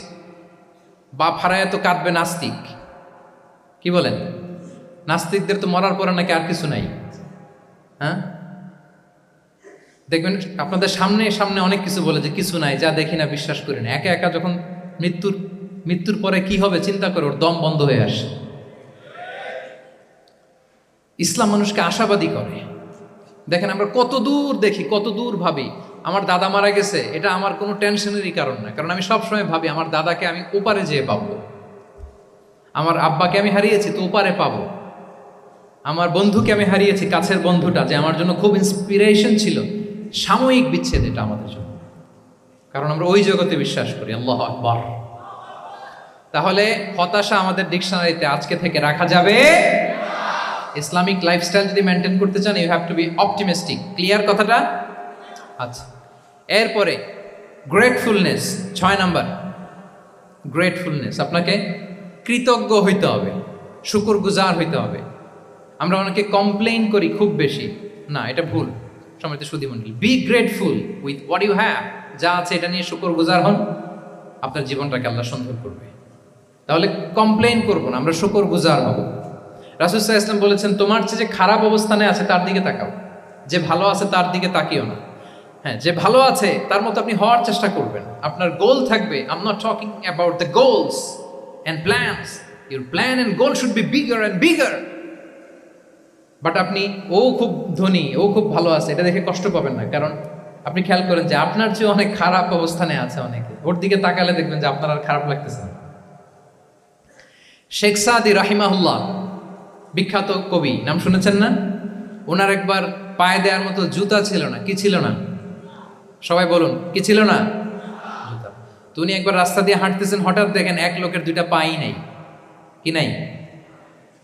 শুকরগুজার হলেন, চিৎকার করে বললেন আলহামদুলিল্লাহ, যে আল্লাহ অনেক ভালো আছি, আমার জুতা নাই এজন্য মন খারাপ, ওর তো পাই নাই। হ্যাঁ, এজন্য বেঁচে যে আছি এজন্যই আলহামদুলিল্লাহ। লা ইন শাকারতুম লা আযীদান্নাকুম ওয়া লা ইন কাফারতুম ইন্না আযাবি লাশাদীদ। আল্লাহ বলেন, যদি শুকরিয়া করো, শুকরগুজার হও, আমি আল্লাহ নিয়ামত বাড়িয়ে দেব। যদি নাশুকরি করো, জেনে রাখো আমার শাস্তি কঠিন। তাহলে বেঁচে যে আছি এজন্যই কি পড়া উচিত? জাহাঙ্গীরনগর বিশ্ববিদ্যালয় আওয়াজ করেন, বেঁচে যে আছি এজন্য কি পড়বো? আপনি যে অবস্থানে থেকে খুশি না, ভাল লাগে না আপনার, যে হায় রে আমি তো লুজার, আমার কিচ্ছু নাই, আপনার এই অবস্থানে পৌঁছাটা অনেকের জন্য স্বপ্ন। মানে যেটা পেয়ে আপনি হ্যাপি না, অতটুকু হইতে পারাটা অনেকের কি স্বপ্ন। আপনাকে যদি জিজ্ঞেস করি, ভাই কি চান, কি লাগবে বলেন, কি চান?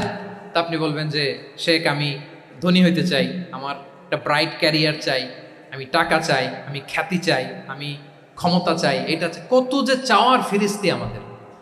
আপনি একটু একটা ক্যান্সার হসপিটালে জানতো, ক্যান্সারের 3rd স্টেজে চলে আসছে, ধুকে ধুকে লাস্ট স্টেজে চলে আসছে। আপনার তো অনেক কিছু চাই, আপনি ওকে একটু জিজ্ঞেস করেন যে ভাই আপনি কি চান? ও টাকা চায় না? ক্যান্সারের রোগী টাকা চাবে? খ্যাতি চাবে? ব্রাইট ক্যারিয়ার চায়? সে কি চায় বলেন তো একটু? সে একটু বাঁচতে চায়, যে ভাই তুমি কি চাও, বলবে আমি কিছু চাই না, একটু বাঁচতে চাই। বার্ন ইউনিটে যদি কখনো যাওয়ার সুযোগ হয়, দেখবেন যে চিৎকার করে তারা, এত কষ্ট, এই দহনের কারণে এত কষ্ট, তারা চিৎকার করতে থাকে হসপিটালকে কাঁপিয়ে। আপনি ওকে একটু জিজ্ঞেস করবেন, ভাই কি চাও, বলেন তোর চাওয়াটা কি? ও শুধু বাঁচতে চায়, কিন্তু ওই বেঁচে থাকা নিয়ে তো আমাদের কোনো ফিলিংসই নাই। আমরা যে বেঁচে আছি এটা যে শুকরগুজার হওয়ার অনেক বড় একটা কারণ, আমরা এরকম করে ভাবিই না। এজন্য সুপ্রিয় সুধী মণ্ডলী, আমরা যে বেঁচে আছি এজন্য আলহামদুলিল্লাহ। শুধু বেঁচে থাকার কারণে আমরা কি পড়বো? তাহলে গ্রেটফুলনেস, আপনি যদি ইসলামিক লাইফস্টাইলে নিজেকে অভ্যস্ত করতে চান, আপনার যেমনি অপটিমিস্টিক হইতে হবে, অ্যাট দ্য সেম টাইম আপনাকে কি হইতে হবে? গ্রেটফুল হইতে হবে। 7 নম্বরে তাওয়াক্কুল। Put you trust on Allah, because only He can help you, only He can protect you. And when you put your trust on Allah, you are in a divine shield. আপনি যখন আল্লাহর উপর নিজেকে ন্যস্ত করেন, আপনি একটা ডিভাইন, একটা প্রোটেকশনের ভেতরে থাকেন। বিশ্বাসীরা কি করে? আল্লাহর উপর ভরসা করে। কি করে? কার উপর? তদবিরের উপর, লবিংয়ের উপর, মামা চাচা? তাহলে আল্লাহর উপর ভরসা হবে। কার উপর? ফাইদা আযামতা ফাতাওয়াক্কাল আলাল্লাহ, আল্লাহর উপর ভরসা করো। এমনকি ঘর থেকে বের হওয়ার সময় রাসূল সাল্লাল্লাহু আলাইহি ওয়াসাল্লাম আমাদেরকে বলেছেন আল্লাহর উপর তাওয়াক্কুল করো। আমরা কি দোয়া পড়ি বলেন তো ঘর থেকে বের হয়ে? বিসমিল্লাহি তাওয়াক্কালতু আলাল্লাহ। এই তাওয়াক্কুল নিয়ে আমাদের অনেক মিসকনসেপশন আছে। আমাদের মধ্যে একটা প্রবণতা আছে, অনেকে বলে যে যা হবে হবে, আল্লাহ ভরসা। বলে যে যা হবে হবে, কি ভরসা? কথা বলতে হবে তো আমার সাথে। আপনার কি বোরিং হচ্ছেন? ওরে আল্লাহ, অনেক রাত হয়ে গেছে, তো শেষ করে দিই তাহলে। আর কয়েক মিনিটের মধ্যে শেষ করবো ইনশাআল্লাহ। তাহলে অনেকের মধ্যে একটা প্রবণতা আছে, তারা বলে যে যা হয়েছে হয়েছে, কি ভরসা? যা করে আল্লাহ, আল্লাহ ভরসা। এটা it's not the concept of tawakkul. এটা তাওয়াক্কুল নয়। ইসলামে tawakkul is always at the second step. The first step is you রিফার্ট।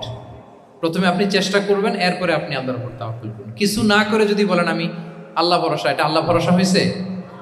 এটা আপনার মন গড়া একটা কথা হয়েছে, কিন্তু এটা তাওয়াক্কুল হয়? আমাদের অনেকে অলসতা, অকর্মণ্যতা, অপারগতা, হীনমন্যতা এগুলোর তাওয়াক্কুল বানায় ফেলেছে। হাত গুটায় বসে থাকবে, কাজ করবে না, অলস, আর বলে কি আল্লাহ ভরসা। রিজিকের মালিক আল্লাহ, কিছু করবে না আর বলে আল্লাহ ভরসা। প্রিয় ভাইরা, রাসূল সাল্লাল্লাহু আলাইহি ওয়াসাল্লাম তিনি অলসতা, অকর্মণ্যতা, হীনমন্যতা, কাপুরুষতা, ভীরুতা এগুলো থেকে আল্লাহর কাছে পানাহ চেয়েছেন। নিজের সাধ্যের সবটুকুন তিনি করেছেন, তারপরে আল্লাহ ভরসা করেছেন। এবং পাখিকে ইসলামে তাওয়াক্কুলের মডেল বানানো হয়েছে। রাসূল সাল্লাল্লাহু আলাইহি ওয়াসাল্লাম বলেন, লাউ আন্নাকুম তাতাওয়াক্কালুনা আলাল্লাহি হাক্কা তাওয়াক্কুলিহি লা রাযাকাকুম কামা ইয়ারযুকুত তুয়ুর তাগদু খিমাসান ওয়া তারুহু বিতানা। মানে তোমরা যদি পাখির মতো তাওয়াক্কুল করো, তাহলে পাখিকে আল্লাহ যেমন রিজিক দেয় তোমাদেরকেও রিজিক দিবে। পাখি কি করে বলেন তো? প্রতিদিন সকালবেলায় ওর ঘরের ভিতরে বসে বলে যে আল্লাহ ভরসা। বলে? বরঞ্চ কি করে সে? সকাল সকাল কিচির মিচির রবে দিক দিগন্ত মাতিয়ে সে বের হয়ে যায়, সারাদিন ঘুরতে থাকে। তাহলে খালি পেটে সকালবেলায় পাখিগুলো বের হয়ে যায়, আকাশে বাতাসে ছুটে বেড়ায়, আর বিকেল বেলায় ওদর পূর্তি করে প্রতিটা পাখিকে তার নিড়ে ফিরিয়ে দেয় কে? আপনারা তো বোঝা অনেক সহজ। এটা তো নাকি একেবারে আপনাদের জাহাঙ্গীরনগর, এটা তো নাকি পাখিদের অভয়ারণ্য শুনলাম আমি, কখনো আসা হয়নি আমার। দিনের বেলা আসা দরকার ছিল, তাহলে আপনাদের ক্যাম্পাস বিউটি আমি দেখতে পেতাম। তো পাখি কিন্তু বসে থাকে না, সকালে কি করে? খালি পেটে পাখিগুলো বেরিয়ে যায়, ওরা ওদের রোল প্লে করে, চেষ্টা করে, এরপরে বিকেলবেলা ওদর পূর্তি করে তাদেরকে নেড়ে ফিরিয়ে দেয় কে? তাহলে পাখিকে তাওয়াক্কুলের মডেল বানানো হয়েছে। আপনি হাত গুটিয়ে বসে থেকে বললেন আল্লাহ ভরসা, এটা হয়েছে না। আপনি আপনার সর্বোচ্চটুকুন চেষ্টা করবেন, সব করার পরে এরপরে আপনি বলবেন আল্লাহ ভরসা। তাহলে তাওয়াক্কুল হলো প্রথমে যে কোনো জিনিস অ্যাচিভ করার জন্য পরিকল্পনা করা, তারপর সে পরিকল্পনা বাস্তবায়নের উপায় বের করা, তারপর বিভিন্ন উপায় উপকরণের সাহায্য নিয়ে সেটা অ্যাচিভ করার জন্য প্রাণান্তকর প্রচেষ্টা চালিয়ে যাওয়া, অবশেষে ফলাফলের জন্য কার উপর নির্ভর করা। দিস ইজ কল্ড তাওয়াক্কুল। এখন আমি কিছুই করলাম না, বললাম যে যা করে আল্লাহ, তাওয়াক্কুল হয়েছে তো না? আমাদের সমাজে দুইটা ধারণা, কেউ কেউ বলে আরে আমিই তো সব করব, তাওয়াক্কুলের দরকার কি? Absolutely wrong. আবার অনেকে মনে করে আল্লাহই সব করে দিবে, এটাও absolutely wrong. The concept of Islam is in between this two extreme lines. এই দুইটার মাঝখানে হচ্ছে তাওয়াক্কুল। তাহলে তাওয়াক্কুলের মেকানিজম হচ্ছে আমার সাধ্যের সবটুকুন আমি করব, তারপরে আল্লাহ সাহায্য আসবে, সেজন্য আমি তাওয়াক্কুল করব। আপনারা মুসা আলাইহিস সালামের ঘটনা জানেন। উনি যখন বনী ইসরায়েলকে নিয়ে লোহিত সাগরের সামনে আসলেন, ফেরাউন তার সৈন্য নিয়ে ধাওয়া করলো, আল্লাহ তাআলার সাথে সাথে কি রাস্তা বানাই দিলেন নাকি? সাগরের মাঝখানে না। আল্লাহ বললেন আনিদ্রিব বিআসাকাল বাহর, লাঠি দিয়ে একটা বাড়ি মারো সাগরে। মুসা আলাইহিস সালাম বাড়ি না মারলে তো আল্লাহ রাস্তা বানাতে পারতেন না, না পারতেন না? পারতেন, কিন্তু এটা তাওয়াক্কুলের মেকানিজম নয়। ওনাকে বলেছেন বাড়ি মারো, উনি লাঠি দিয়ে বাড়ি মারলেন, বিশাল রাস্তা হয়ে গেল। মারিয়াম আলাইহিস সালাম যখন ঈসা আলাইহিস সালামকে ডেলিভারি করলেন, ক্লান্ত শ্রান্ত ক্ষুধার্ত, কি খাবেন? আল্লাহ তাআলা বললেন ওয়াহুজ্জি ইলাইকি বিজিযইন নাখলাতি তুসাকিত আলাইকি রুতাবান জানিয়া, মানে মারিয়াম একটু কষ্ট করে উঁচু হয়ে পাশে একটা খেজুর গাছ আছে, ওটা ডাল ধরে টান দাও, টসটসে পাকা খেজুর পড়বে নিচে, ওটা খাও। উনি টান না দিলে আল্লাহ এমনি অটোমেটিক্যালি পাঠাতে পারতেন না খেজুর? আল্লাহ পাঠাননি। তাহলে এই পৃথিবীর সিস্টেম হচ্ছে আপনাকে কষ্ট করতে হবে, আপনার রোলটা আপনাকে প্লে করতে হবে। ইসলামে tawakkul is always at the second step, the first step is your effort. আপনাকে চেষ্টা করতে হবে, তারপরে আপনি তাওয়াক্কুল করবেন, তাহলে এটা প্রপার তাওয়াক্কুল হবে। তাহলে এখন থেকে হাত গুটিয়ে বসে থেকে আল্লাহ ভরসা বলবেন? আমরা এটা ভুল করে ফেলি। রাসূল সাল্লাল্লাহু আলাইহি ওয়াসাল্লাম, ওনার কাছে আল্লাহর সাহায্য আসতো, জিবরিল আলাইহিস সালাম আসতো, তারপরেও কখনো তিনি নিজের ভাগ্য আল্লাহর হাতে ছেড়ে দিতেন না। আমাদের মতো যা করে আল্লাহ ভরসা বলে কখনো নিজের ভাগ্য আল্লাহর হাতে ছেড়ে দিতেন, বরং নিজের সাধ্যের সবটুকুন দিয়ে তিনি চেষ্টা করতেন। তারপর তিনি ভরসা করতেন কার উপর? আপনি হিজরতের ঘটনাটা দেখেন। আল্লাহ যেদিন বললেন যে আজ রাতেই তুমি আর আবু বকর হিজরত করো, রাসূল সাল্লাল্লাহু আলাইহি ওয়াসাল্লাম ওই দিন দুপুরবেলা আবু বকর রাদিয়াল্লাহু তাআলা আনহুর ঘরে গেলেন। তিনি কখনো দুপুরবেলা বেরোন না, তিনি কখনো মাস্ক পরে বেরোতেন না। সেদিন তিনি মাস্ক পরে বেরোলেন, খারাজা মুতাকান্নিয়ান, মুখ ঢেকে বেরোলেন। আবু বকর রাদিয়াল্লাহু তাআলা আনহুর ঘরে যেয়ে বলেন, আবু বকর আখরিজ মান ফিল বাইত, ঘরে যারা আছে বের করে দাও, প্রাইভেট আলাপ আছে। আবু বকর রাদিয়াল্লাহু তাআলা আনহু বললেন, ইয়া রাসূলুল্লাহ, আসমা আর আয়েশা একজন তো আপনার পরিবার আর একজন তার বোন, আমরাই তো, বলেন। রাসূল সাল্লাল্লাহু আলাইহি ওয়াসাল্লাম আশ্বস্ত হলেন, বললেন যে আজ রাতেই আমরা হিজরত করব, আজ রাতেই। মক্কা থেকে মদিনা হচ্ছে উত্তর দিকে, কোন দিকে? আপার নর্থ। তিনি মক্কা থেকে মদিনায় হিজরত করবেন উত্তরে, কিন্তু তিনি বের হলেন দক্ষিণ দিক দিয়ে, শত্রুর চোখে ধুলি দেওয়ার জন্য। দেখেন, দিনের বেলা বেরোলেন না, রাতে বেরোলেন। দেখেন, একটার পর একটা প্রিকশন। দুপুরে বেরোলেন, চেহারা ঢেকে বেরোলেন, প্রাইভেসি মেনটেন করলেন। ডেস্টিনেশন এদিকে, বের হলেন এই দিক দিয়ে, সবার চোখের অন্তরালে তিনি বের হলেন। এবং তিনি আবু বকর রাদিয়াল্লাহু তাআলা আনহুকে বললেন, সবাই যেই পথে মদিনা যায় আমরা কিন্তু ওই পথে যাব না, ক্যারাভানগুলো যেই পথে যায় ওই পথে না, সাওয়াহিলি একটা আনইউজুয়াল রুট ধরে আমরা যাব, সাগরের পার ঘেঁষে ঘেঁষে, যাতে ওরা বুঝতে না পারে। এই জন্য আবু বকর রাদিয়াল্লাহু তাআলা আনহু একজনকে ভাড়া করলেন, আব্দুল্লাহ ইবনে উরাইকিত নামে, যে আনইউজুয়াল রাউটটা চিনে, যে সাগরের পাশ ঘেঁষে চলে যাওয়া পথ দিয়ে মক্কা থেকে রাসূল সাল্লাল্লাহু আলাইহি ওয়াসাল্লামকে মদিনায় পৌঁছায়। 2টা উট তিনি 2 মাস ধরে এটাকে নার্চারিং করে রাখলেন। 3 দিন আবু বকর রাদিয়াল্লাহু তাআলা আনহু এবং রাসূল সাল্লাল্লাহু আলাইহি ওয়াসাল্লাম গারে সাউরে অবস্থান করলেন 3 দিন, যাতে করে বুঝতে পারেন যে মক্কায় তাদের ব্যাপারে কি বলা হয়।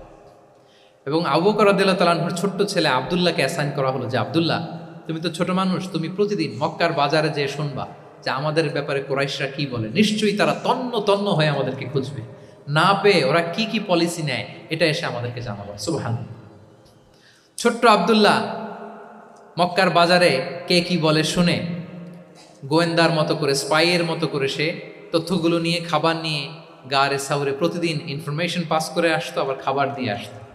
আচ্ছা বলেন তো, এই ছোট্ট আব্দুল্লাহ যেই পথে যায়, মরুভূমির উপরে তার ফুটপ্রিন্ট আছে না? আব্দুল্লাহর ফুটপ্রিন্ট। তো কোরাইশরা তো তন্ন তন্ন হয়ে রাসূল সাল্লাল্লাহু আলাইহি ওয়াসাল্লামকে খুঁজতেছে, ডানে বায়ে সামনে পেছনে সব জায়গায়। তারা যদি আব্দুল্লাহর ছোট্ট পায়ের ছাপ পায় আর সেটাই যদি ফলো করে, তাহলে ডিরেক্টলি তারা কোথায় যেয়ে বসবে? রাসূল সাল্লাল্লাহু আলাইহি ওয়াসাল্লামের কাছে, গারে সাউরে। আল্লাহ রাসূল সাল্লাল্লাহু আলাইহি ওয়াসাল্লাম কি করলেন? আবু বকর রাদিয়াল্লাহু তাআলা আনহু কি করলেন? আমির ইবনে ফুহায়রা নামে আরেকটা লোককে অ্যাসাইন করলেন যে 3 দিনের জন্য আব্দুল্লাহ যখন তথ্য নিয়ে খাবার দিয়ে চলে যাবে, আমির ইবনে ফুহায়রা, তোমার কাজ হচ্ছে যেই পথ দিয়ে আব্দুল্লাহ হেঁটেছে এই পথ দিয়ে তুমি আমাদের ছাগলগুলোকে একটু চড়াই দিবে। তাহলে ওখানে ওই বাচ্চার আর ফুটপ্রিন্ট থাকবে না, ওই ছাগলগুলোর পায়ের ছাপ থাকবে। অনেক লম্বা ঘটনা, এরকম একটার পর একটা প্রিকশন আল্লাহ রাসূল সাল্লাল্লাহু আলাইহি ওয়াসাল্লাম এবং আবু বকর রাদিয়াল্লাহু তাআলা আনহু ওনারা নিয়ে তারপরে হিজরতের পথে রওনা হয়েছেন। এবং যখন রওনা হয়েছেন, রাসূল সাল্লাল্লাহু আলাইহি ওয়াসাল্লাম ডানে বায়ে তাকান না, তিনি কোরআন তেলাওয়াত করছিলেন। হি ওয়াজ রিসাইটিং দ্য কোরআন, কারণ now he is in the state of tawakkul. এখন তিনি তাওয়াক্কুল করতেছেন। তাহলে বলেন তো, তাওয়াক্কুল কি শুরুতে না শেষে? তারপরে কতটা শেষে? আপনার চেষ্টা, আপনার তদবির, আপনার লবিং, আপনার এফর্ট, আপনার সাধ্যের নাগালে থাকা সব কিছু উজাড় করে দেওয়ার পরে আপনি বলবেন তাওয়াক্কালতু। আমরা করি কি? আমরা কি করি? আল্লাহ ভরসা। ভাই কি প্ল্যান আপনার? হুজুর আল্লাহ ভরসা। এবার বলেন, এটা হয়েছে? এটা কি আসলে দ্য প্রপার কনসেপ্ট অফ তাওয়াক্কুল হয়েছে প্রিয় ভাই এবং বোনেরা? হয় নাই। কারণ tawakkul is always at the second step. The first step is you refer. আপনি আপনার সাধ্যের সবটুকু করবেন, তারপর কি করবেন? ক্লিয়ার? সব শেষ কথা হচ্ছে, আপনি যদি ইসলামিক লাইফস্টাইল মেনটেন করতে চান, আপনাকে উম্মাহ সেন্ট্রিক অ্যাটিটিউডের অধিকারী হতে হবে। উম্মাহ সেন্ট্রিক। আমাদের মুসলিম উম্মাহ একটা দুঃখী উম্মাহ, নেতৃত্বহীন উম্মাহ, বলিষ্ঠ নেতৃত্বের অভাবে এদিক থেকে লাথি মারলে আমরা এদিকে যাই, এদিক থেকে মারলে এদিকে যাই। শুধু একটা স্ট্রং লিডারশিপের অভাব, ঠিক কিনা বলেন? এই যে আমাদের রোহিঙ্গা ভাইয়েরা 10 মিলিয়ন আসছে, ওনারা এখন 1 মিলিয়ন আসছে, 10 লাখ, এখন বোধহয় 2 মিলিয়ন প্লাস হয়ে গেছে বা 3 মিলিয়ন হয়ে গেছে। আমি গত মাসে গিয়েছিলাম রোহিঙ্গা ক্যাম্পে দেখার জন্য তাদের কি অবস্থা। এমন মানবতার জীবনযাপন তারা করতেছে। ধর্মে তারা কোন ধর্মের বলেন তো? আমাদের ভাই, আমাদের বোনেরা, তাদের কোনো সলিউশন নেই। কাশ্মীরের ভাই বোনদের কি অবস্থা দেখেন তো। আর গাজার অবস্থা নাই বা বললাম।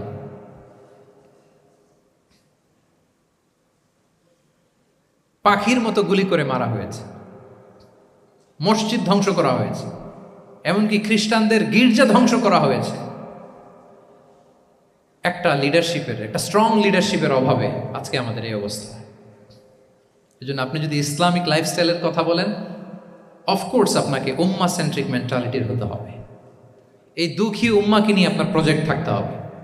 আমরা আমাদের নিজেদের শক্তি, সম্ভাবনা, ঐতিহ্য এগুলো একেবারে ভুলতে বসেছি। আমরা যে যোদ্ধা ছিলাম, আমরা যে বিজয়ী ছিলাম, আমরা বেমালুম ভুলেই গিয়েছি। জ্ঞান বিজ্ঞানে একসময় আমরা লিড দিয়েছি, ঠিক কিনা বলেন? আমাদের জাবের ইবনে হাইয়ান ছিল, আমাদের আল বিরুনি ছিল, আমাদের আল ইদ্রিসি ছিল, আমাদের আল ফারাবি ছিল। এই নলেজ এখন ওয়েস্টে ট্রান্সফার হয়েছে, সেই নলেজ আবার ট্রান্সফার হয়ে আমাদের করতলগত একদিন হবে ইনশাআল্লাহ। তো ওই প্রজেক্ট তো আমাদের নাই। একদিন যে আমাদের হাতে আসবে, হুজুর আল্লাহ ভরসা নাকি? শুধু আল্লাহ ভরসা বলে বসে থাকলে হবে? সেলফ সেন্টার্ড হওয়া যাবে না, উম্মাহ সেন্ট্রিক আমাদেরকে হইতে হবে। উম্মার জন্য আপনার হৃদয়ে একটা দরদ থাকতে হবে। অন্যের জন্য কাজ করার একটা মেন্টালিটি আমাদের গ্রো করতে হবে। যারা অন্যের জন্য করে তারা জানে যে এটাতে কি সুখ, কি মজা। আপনি অন্যকে দান করে দেখেন, একটা সুখানুভূতি আপনার মধ্যে কাজ করবে। এবং রাসূল সাল্লাল্লাহু আলাইহি ওয়াসাল্লাম বলেন, আল্লাহু ফি আউনিল আবদি মা দামাল আবদু ফি আউনি আখিহি। আল্লাহ তাআলা ততক্ষণ পর্যন্ত বান্দার সাহায্যে থাকে, ওই বান্দার, যতক্ষণ পর্যন্ত এই বান্দা তার ভাইয়ের সাহায্যে থাকে। এজন্য আমাদের প্রতিটি কাজে, পদক্ষেপে আমাদের নির্যাতিত ভাইয়েরা যেন তারা আমাদের চিন্তায় থাকে, তারা যেন আমাদের দোয়ায় থাকে, আমাদের সহযোগিতায় থাকে, এবং উম্মার জাগরণে যেন নিবেদিত হয় আমাদের সকল এফোর্ট, সকল প্রজেক্ট, সকল প্রচেষ্টা। কি পারা যাবে কিনা বলেন? উম্মার জন্য এরকম স্যাক্রিফাইসিং মেন্টালিটি আমাদের থাকার দরকার আছে না নাই বলেন? তাহলে উম্মাহ সেন্ট্রিক মেন্টালিটি আমাদের করতে হবে। সম্মানিত সুধী মণ্ডলী, তাহলে ইসলামিক লাইফস্টাইল নিয়ে যদি আমরা কথা বলি, আমাদের উম্মা সেন্ট্রিক হওয়ার কোনো বিকল্প নাই। আমি যদি পুরো আলোচনার সামারি করি, তাহলে বলতে হবে, শুরুতে আমি যেটা বলেছিলাম যে এখানে পিক অ্যান্ড চুজ করে ইসলামিক লাইফস্টাইল অ্যাডাপ্ট করার আমাদের কোনো সুযোগ মনে আছে? যে কথা দিয়ে শুরু করেছিলাম, পিক অ্যান্ড চুজ করা যাবে মন মতো? না, পুরোটাই মানতে হবে। এবং 8টা মোস্ট লাইকলি 8টা core values of Islamic lifestyle আমি আপনাদের সাথে শেয়ার করেছি। একটু যদি রিকল করি, 1 নম্বরে কি বলেছিলাম বলেন তো? হালাল, হালাল মেনটেন করতে হবে, হারামের সাথে আমাদের কোনো সম্পর্ক। 2 নম্বরে প্রোডাক্টিভিটি। 3 নম্বরে ফিতরা বেসড লাইফস্টাইল হতে হবে। 4 নম্বরে মডেস্টি। 5 নম্বরে হতাশ হওয়া যাবে না, মনকে তুমি বুঝিয়ে বলো আল্লাহ আছেন আমার সাথে, অপটিমিজম। তারপরে আল্লাহর উপর ভরসা করা, গ্রেটফুলনেস। 7 নম্বরে কোনো কিছু না করে, হ্যাঁ, সব কিছু করার পরে, মাশাআল্লাহ, অ্যাবসলিউটলি রাইট আনসার। সব কিছু আমার সাধ্যের সবটুকুন করার পরে কি করব? কার উপর তাওয়াক্কুল করব, এবং আমরা উম্মাহ সেন্ট্রিক চিন্তা লালন করব, উম্মাহ কেন্দ্রিক। পারা যাবে তো? এই কোর ভ্যালিউজগুলো যদি আপনি মেনটেন করেন, this would be the Islamic lifestyle. সম্মানিত সুধী, ইসলাম আমাদেরকে যে লাইফস্টাইল প্রেসক্রাইব করেছে, সেই প্রেসক্রাইব লাইফস্টাইলে আমাদেরকে সাবস্ক্রাইব করতে হবে। এর বাইরে মুসলিমের কোনো লাইফস্টাইল থাকতে পারে? এর বাইরে অন্য কোনো লাইফস্টাইল আল্লাহর কাছে গ্রহণযোগ্য হতে পারে? আল্লাহ তাআলা আমাদের সবাইকে কথাগুলো বোঝার ও আমল করার তৌফিক দান করুন। সম্মানিত সুধী মণ্ডলী, আমি আবারও পাঠশালাকে শুকরিয়া জানাই, বিশ্ববিদ্যালয় কর্তৃপক্ষকে শুকরিয়া জানাই, এবং দীর্ঘ 1 ঘন্টারও বেশি সময় ধরে আপনারা যারা এই লম্বা আধুনিক যুগে ইসলামিক লাইফস্টাইল শিরোনামের এই সেমিনারে অংশগ্রহণ করলেন, আপনাদের সবাইকে আবারও প্রাণ ঢালার শুভেচ্ছা এবং অভিনন্দন জানিয়ে আমার আলোচনা এখানেই আমি শেষ করছি। হাযা মা ইনদি ওয়াল ইলমু ইনদাল্লাহি আলাইহি তাওয়াক্কালতু ওয়া ইলাইহি উনীব। ওয়াসসালামু আলাইকুম ওয়া রাহমাতুল্লাহি ওয়া বারাকাতুহু।